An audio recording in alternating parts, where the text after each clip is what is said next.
오늘 교회 이력에 따른 말씀은 로마서 3장입니다. 로마서가 우리의 복음의 진수라고 하는 책인데요. 로마서 3장은 그 로마서 중에 핵심 중에 핵심이라고 할 수 있는 본문입니다. 우리가 로마서의 주제를 이신칭의, 믿음으로 의롭게 된다라고 할 때 그 믿음으로 의롭게 되는 핵심 논리가 있는 곳이 로마서 3장입니다. 로마서 시작부터 여기까지 오는 믿음으로 의롭게 된다까지 오는 논리적 흐름을 좀 짚어보면, 먼저 1장에서 바울은 이방인이 왜 죄인인가에 대해 설명합니다. 이방인이 짓는 죄에서 설명하고, 하나님이 창조하신 세계만 보더라도 그분에 대해서 알 수가 있는데 오히려 그 하나님의 능력과 신성을 우상으로 바꾸고 자신들의 욕심으로 행했다는 것, 이것이 이방인의 죄라고 얘기합니다. 그리고 2장에서는 율법이 없더라도 이방인들은 양심의 기준에 따라 심판할 수 있다, 이렇게 말하고 있습니다. 그렇다면 유대인은 선하냐? 이제 사도 바울은 그 다음엔 유대인의 죄를 지적하는 거죠. 그들은 뭐냐면 율법을 받았지만 율법을 자랑하면서 율법으로 남들을 가르치면서 자신들은 지키지 않았다. 그리고 이것이 오히려 하나님을 욕되게 한다라고 이야기하고 있습니다. 그래서 1장, 2장까지 살펴보면 결국 이방인도 유대인도 다 죄인이라는 결론을 내립니다. 그런데 이렇게 절망적인 상황에서 나타난 새로운 의의가 있는데, 그것이 바로 하나님의 의의죠. 인간의 능력으로, 율법을 지킴으로, 양심을 따름으로서는 도저히 불가능한데 이것을 가능케 하는 것이 바로 하나님의 의의입니다. 그 하나님의 의의가 무엇이냐? 바로 믿음으로 의롭게 된다는 거죠. 그러면서 오늘 읽은 본문으로 들어오게 됐는데, 이 새로운 하나님의 의의, 믿음으로 의롭게 되는 것에 대해서 설명하는 것이 오늘 조금 전에 읽은 말씀 본문이 되겠습니다. 우리가 교회에서 전도할 때 항상 하는 말이 예수 믿고 구원받으세요 라고 전도를 합니다. 예수 믿으면 의롭게 되고 예수 믿으면 구원받는다. 이것이 바로 기독교 복음의 핵심이죠. 그렇다면 아무리 나쁜 짓을 많이 해도 예수 믿으면 구원받느냐? 이 기독교 복음의 핵심이 가장 논란이 많은, 그리고 심지어 조롱하는 이유가 되기도 합니다. 실제로 우리 개신교인들 중에, 아니 목사가 되신 분들 중에도 희대 살인자가 목사 안수를 받기도 하고, 조폭 두목이 목사 안수를 받기도 하고, 고문 기술자로 악명이 높은 분도 목사 안수를 받았습니다. 이렇게 나쁜 짓을 많이 한 사람도 결국 예수를 믿는다고 다 구원을 얻느냐? 이것 때문에 기독교 개신교를 믿지 못하겠다라고 말하는 이들이 있습니다. 또 반대로 말하면, 그렇다면 아무리 훌륭한 사람도 예수 안 믿으면 구원 못 받느냐? 이순신 장군, 간디, 세종대왕도 구원 못 받느냐라고 반문을 합니다. 이 믿음으로 의롭게 된다라는 것은 기독교 복음의 가장 큰 핵심이지만 가장 논란이 많은 교리이기도 한 거죠. 그리고 이런 질문들을 할 때 가장 대답하기 곤란한, 난처한 질문 중에 하나입니다. 간디는 구원 못 받느냐? 이순신 장군은 구원 못 받느냐? 세종대왕은 구원 못 받느냐? 저한테 물어보면 저는 이제 구원의 주권은 하나님께 있기 때문에 우리는 알 수가 없다라고 대답을 할 것입니다. 미꾸라지처럼 잘 빠져나가는 대답 같긴 하지만 모르는 것을 아는 채 하는 것보다는 나은 대답이라 생각이 됩니다. 그렇다면 이 이신칭의를 가장 굳세게 주장했던 이가 바로 사도 바울이고, 로마서의 주제가 바로 이신칭의인데, 사도 바울이 로마서를 작성할 때 그가 믿음으로 의롭게 된다라고 말한 이유가 대체 뭐냐? 사실 사도 바울은 이렇게 나쁜 짓을 많이 해도 된다. 나쁜 사람도 믿기만 하면 구원받는다라는 의도로 이 이신칭의를 이야기한 것이 아닙니다. 오늘 본문에 보면 사도 바울이 믿음으로 의롭게 된다라고 말하는 의도가 두 가지가 있습니다. 첫째는 뭐냐면 인간은 스스로 의롭게 할 수 있는 능력이 없기 때문입니다. 그러니까 인간은 스스로 의롭게 될 수 없고 하나님의 의로만 믿음으로만 의롭게 되기 때문에 자랑하지 말라는 거죠. 이게 사도 바울이 말한 의도 중에 첫 번째입니다. 자랑하지 말라는 겁니다. 그리고 두 번째는 구원에 있어서 차별이 없다라는 것을 말하기 위함입니다. 이방인이나 유대인이나 율법을 지켰거나 안 지켰거나 할례를 받았거나 안 받았거나 상관이 없다라는 겁니다. 믿음으로 의롭게 되기 때문에 구원에 있어서 이방인과 유대인에게는 차별이 없다.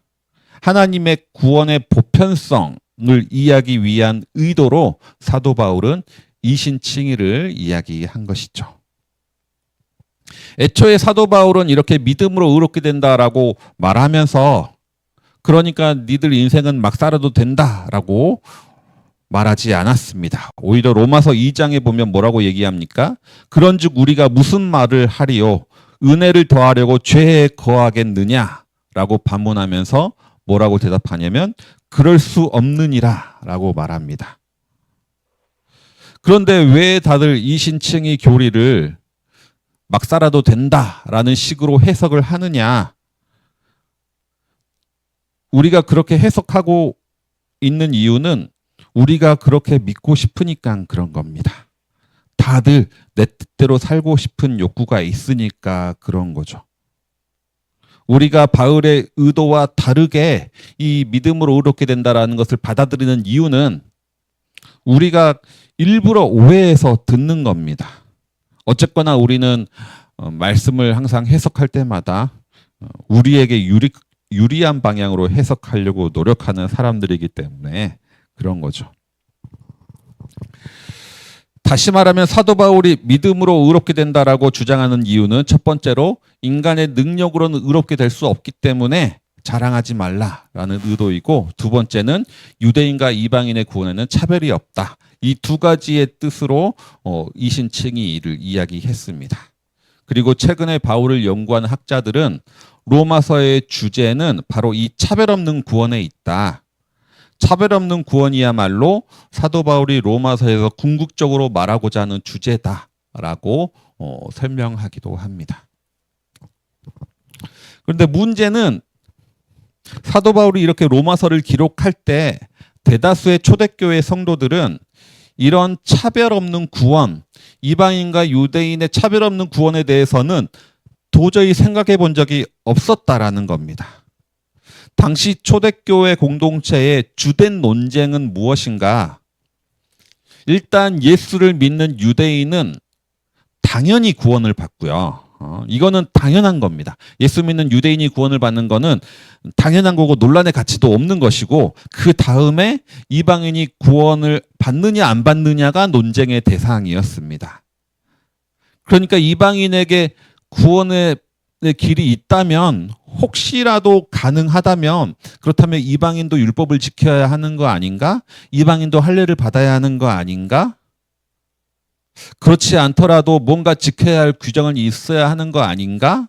이것이 바로 논쟁의 대상이었던 거죠. 그래서 사도행전 15장에 보면 예루살렘 공의회에서 이방인에게 구원의 길이 열렸다고 하지만 깔끔하게 구원을 얻는다 이렇게 말하지 않습니다.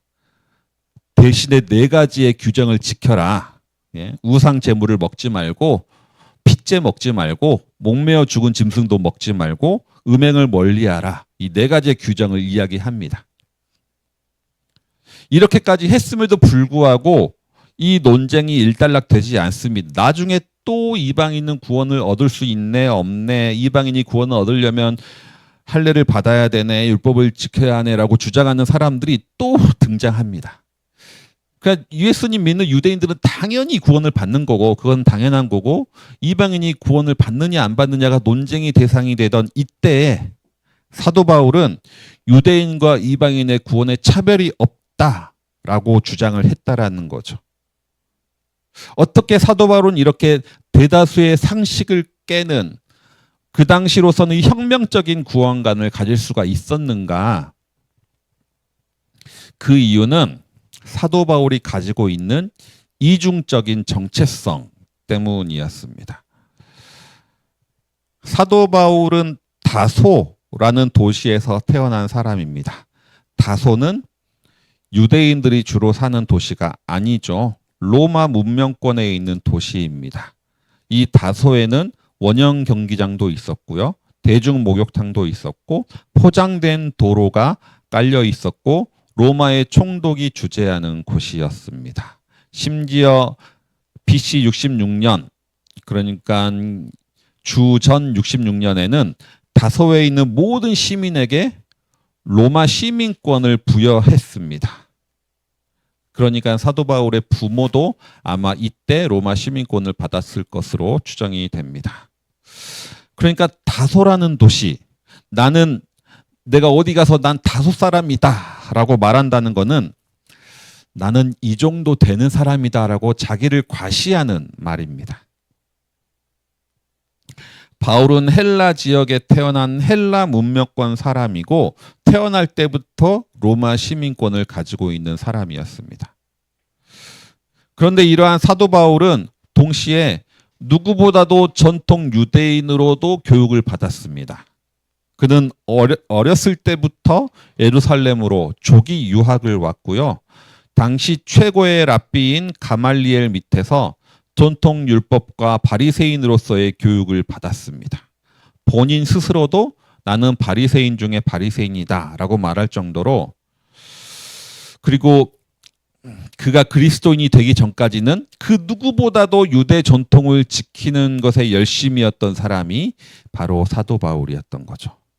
실제로 바울은 두 개의 이름이 있었죠. 사울이라고 하는 유대식 이름이 있었고 바울이라고 하는 헬라식 이름이 있었습니다. 이 두 개의 이름이야말로 바울이 가진 두 개의 정체성을 상징합니다. 그런데 문제는 바울이 살던 그 시대에는 그 어느 때보다 정체성을 중요시하게 여기던 시대였다는 거죠. 로마 시민들은 다른 이주민들을 아주 하찮게 여겼습니다. 단순히 사회 인식과 문화만 그랬던 것이 아니라 실제로 로마인과 유대인은 법적 지위도 달랐습니다. 그 당시에는 로마 시민, 이주민, 노예 이렇게 세 개의 계층으로 구분되어 있었고 유대인들은 로마 시민보다 아랫계층인 이주민에 속해 있었던 거죠. 실제로 사도 바울도 자신이 로마 시민임을 밝히기 전까지는 재판도 받기 전에 일단 매부터 받고 매부터 받고 감옥에 갇혔던 대우를 받았습니다. 보통 유대인들이 받았던 대우들이 이러한 거였다는 거죠. 그런데 이게 유대 사회로 들어오면 완전히 또 이 계층이 뒤바뀝니다. 유대인들은 이방인과는 식사도 하지 않았고 이방인과 교류하는 것 자체를 부정하게 여겼습니다. 유대인들끼리도 유대 지역이 아닌 갈릴리 지역 사람이다 그러면 무시하고 차별할 정도였던 거죠. 초대교회 공동체에서도 같은 유대인이지만 히브리파 유대인과 헬라파 유대인들 가운데 차별 대우가 존재했던 것을 우리는 알 수가 있습니다. 그러니까 이방 지역에 태어난 바울은 아무리 예루살렘에 어릴 때부터 조기 유학을 왔다 하더라도 당연히 그 예루살렘의 삶 가운데에서 차별을 느꼈을 겁니다.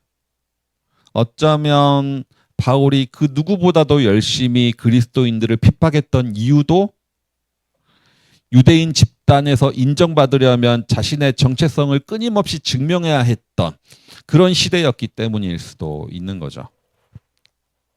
그래서 사도 바울의 서신을 보면 어떻게든지 자신의 진정성을 증명하려고 하는 그 처절한 모습이 느껴집니다. 이방인의 구원에 대해서 먼저 이야기하기 위해서는 그 전에 내가 얼마나 유대인들을 사랑하는지, 내가 얼마나 자기 민족을 사랑하는지에 대해서 얘기해야만 겨우 이방인의 구원에 대해서 말할 수 있습니다. 그리고 율법과 할례와 상관없이 구원을 받을 수 있다라고 주장하려면 그 전에 나는 바리새인 중에 바리새인이고 가말리엘 문화생 출신이라는 것, 나 자신이 율법에 아무런 흠이 없다는 것을 겨우 주장한 다음에야 비로소 이런 말을 할 수 있었던 거죠. 바울은 자신의 메시지를 전하기 위해서 항상 자기 변명을 끊임없이 해야만 하는 처지였습니다. 이렇게 정체성에 따라서 그 사람이 어디 출신이냐, 그 사람이 어느 민족 사람이냐에 따라서 나와 남을 구분하고 아군과 적군을 구별하고 내부인과 외부인을 차별하던 시대, 이 시대가 사도 바울의 시대였는데 과연 그때만 그러한가?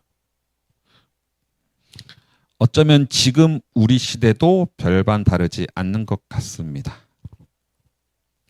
정체성의 정치라는 말이 있죠. 성별이나 인종이나 종교 등으로 차별받는 약자들이 자신의 정체성을 강조하면서 민중의 지지를 이끌어내는 방식의 정치가 바로 이 정체성의 정치입니다. 이 정체성의 정치를 가장 잘하는 이들이 이제 미국의 흑인들이죠. 이들은 끊임없이 이 흑인이 백인들에게 차별받았던 것, 역사를 이야기하면서 자신의 권리와 주장의 공감을 이끌어냅니다. 그래서 흑인들만이 할 수 있는 단어가 있고 흑인들만이 말할 수 있는 농담이 있고 흑인들만이 주장할 수 있는 주장들이 있습니다. 이러한 일들을 백인이 입에 담았다. 인종차별주의로 바로 낙인이 찍혀버리는 거죠. 흑인이기 때문에 할 수 있는 주장이 있다라는 거죠. 여성이기 때문에 할 수 있는 주장이 있고 장애인이기 때문에 할 수 있는 주장들이 있습니다. 그리고 이들이 이러한 자신의 정체성의 바탕을 둔 발언을 함으로 인해서 어쩌면 그동안 우리가 인식하지 못했던 차별에 대해서 깨닫는 측면들이 분명히 있습니다. 그런데 문제는 뭐냐면 미국에서부터는 70년부터 시작되었다고 하는데 과거에는 이런 정체성의 정치가 소수자들과 약자들의 도구였는데 이젠 이런 정체성의 정치에 대한 반발로 나타난 현상들이 있는데 나는 주류에 속해 있고 나는 강자임에도 불구하고 이젠 내가 약자이고 내가 역차별을 받고 있다라고 주장하기 시작했다라는 거죠. 자신의 정체성, 자신을 약자다라고 주장하는 이 정체성의 정치가 이제 모든 이들에게 퍼지기 시작합니다. 그래서 과거에는 흑인들이 주장했던 것들을 이젠 백인 남성들이 주장합니다.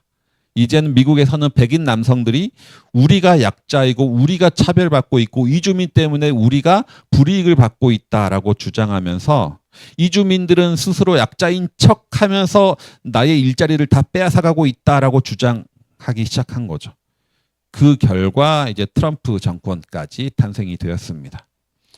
그리고 우리나라도 이러한 현상들이 나타나기 시작합니다. 특히 20대, 30대 남자들에게서 이러한 현상이 나타나면서 이들에게서 보수화, 때로는 극보수화가 되는 경향이 나타나고 이번 지방선거에도 그런 모습이 나타났죠. 이들은 여성의 우대 정책 때문에 남성이 역차별받고 있다라고 주장합니다. 그리고 장애인들이 자기의 권리를 주장하기 때문에 우리들이 오히려 피해를 보고 있다라고 말합니다. 그리고 이들을 이용해서 이러한 어떻게 보면 갈라치기를 기가 막히게 잘하는 청년 정치인도 있습니다. 그래서 이번 서울시장에서 민주당이 패배한 이유 중에 하나가 뭐냐면 민주당에서 내세운 여성 공약이 오히려 20, 30대 남성들의 반대표를 가져왔다라고 분석하는 이들이 있습니다. 우리 작년, 재작년에 했던 드라마 있죠. 이상한 변호사 우영우라는 드라마에 보면 우영우의 동료 신입 변호사인 권민우가 한 대사가 있습니다. 제가 대사를 써왔는데 이게 이제 계획에는 이 연기를 하면서 읽는 게 계획이었는데 그냥 읽겠습니다. 그 우영우가 강자예요. 모르겠어요? 로스쿨 때 별명도 어차피 1등은 우영우였다면서요. 이 게임은 공정하지가 않아요. 우영우는 매번 우리를 이기는데 정작 우리는 우영우를 공격하면 안 돼. 왜? 자폐인이니까. 우리는 우영우한테 늘 배려하고 돕고 남은 빈자리 하나까지 양보해야 된다고요. 우영우가 약자라는 거 그거 다 착각이에요. 라고 말하는데 이게 지금 20, 30대 남성이 가지고 있는 사회 인식을 대변하는 말입니다. 지금 우리가 살고 있는 현실을 보면 모두 다 자신이 피해자다. 모두 다 자신이 차별받는다라고 주장하면서 사회 전체의 이익이나 공공성이나 보편성에 대해서는 고려하지 않고 자기 정체성을 강화하고 내부자의 이익만을 고려하고 외부자를 차별하는 이러한 정체성의 정치의 판들이 벌어지고 있는 거죠. 그리고 부끄러운 것은 거기에 또 한몫 끼고 있는 것이 한국 교회입니다. 객관적으로 봤을 때 한국 기독교는 기득권입니다. 이 시대의 유력 정치인, 지도자급 이상들은 기독교인들의 비중이 월등히 많습니다. 지금의 대통령도 기독교인이고 국무총리도 기독교인입니다. 그런데 지금 현재 한국 교회는 우리가 차별당하고 핍박당한다고 주장합니다. 아마 제 생각에 그 시작은 코로나 때 예배를 금지하면서부터 시작되지 않았을까 생각이 됩니다. 그리고 이러한 교회를 핍박하는 것이 누구냐? 바로 좌파다라고 주장을 하는 거죠. 그래서 급기야 그리스도인은 좌파일 수 없다라는 주장까지 하게 됩니다. 이렇게 정체성이 강조되던 시기, 정체성의 정치가 되고 있는 시기에는 끊임없이 너의 정체성이 무엇이냐라는 질문들이 날라옵니다. 내란 사태에 대해 비판을 하면 너 기독교인이 맞느냐? 라고 질문합니다. 너 목사 맞느냐? 라고 질문하는 거죠. 장애인 인권에 대해서 말하고 여성 인권을 주장하면 밑에 역시 용포티라는 비아냥 댓글이 달립니다. 끊임없는 정체성의 질문들을 맞이하는 지금 시대를 우리는 살아가고 있습니다. 다른 말로 하면 끊임없이 아군과 적군을 가르고 있고 편가르기 하고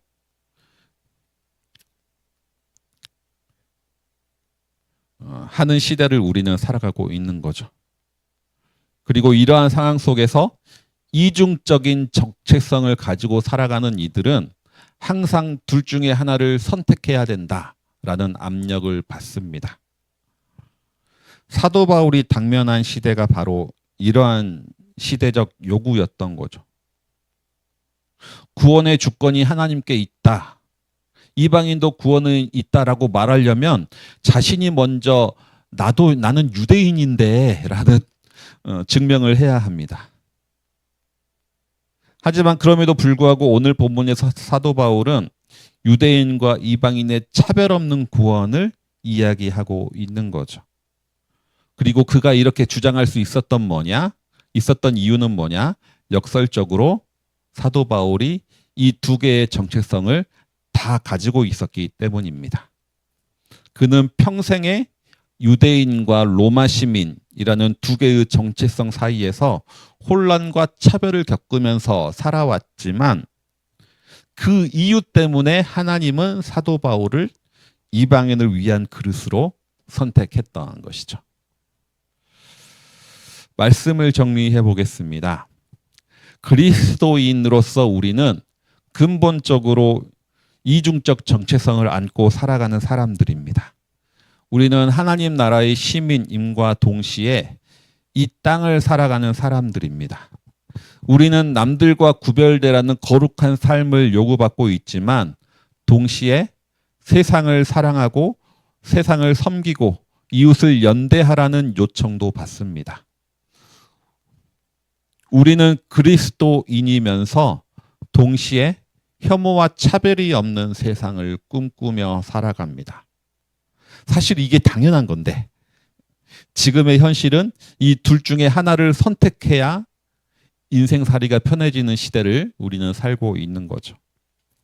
하지만 그럼에도 불구하고 이 시대를 살아가고 있는 우리에게 주어진 사명은 이러한 이중적인 정체성을 포기하지 않고 살아가는 겁니다. 그리고 그러한 곳에서 사도 바울처럼 차별 없는 구원에 대해서 이야기해야 됩니다. 끊임없이 나와 남을 편가르고 아군과 적군을 가르고 있는 이 시대에서 우리는 차별 없는 구원을 끝까지 말할 수 있어야 됩니다. 세상을 적으로 돌리지 말고 하나님이 세상을 이처럼 사랑하셨다라는 그 말씀처럼 우리도 그분의 뜻대로 살아가야 합니다. 우리가 살아가는 이 시대는 아군과 적군을 나누고 서로 싸워서 이겨야 하는 전쟁과 같은 시절인 것 같습니다. 하지만 이 가운데서 차별 없는 구원을 우리는 말할 수 있습니다. 우리는 하나님의 백성이면서 동시에 이 땅을 살아가는 교양 있는 시민입니다. 이 둘 다를 포기하지 않고 견뎌내며 살아가야만 언젠가 이 땅에서 하나님의 나라를 꿈꾸는 사자와 어린 양이 함께하는 그 나라를 꿈꾸는 시대를 기대할 수 있게 될 것입니다. 우리에게 이러한 소명이 있음을 깨닫고 유대인과 이방인 사이에서 차별 없는 구원을 이야기했던 사도 바울의 길을 함께 걸어가시는 우리 모든 성도님들 되시기 바랍니다. 네, 주신 말씀 기억하시면서 내일을 바라오며 기도 함께 드리겠습니다.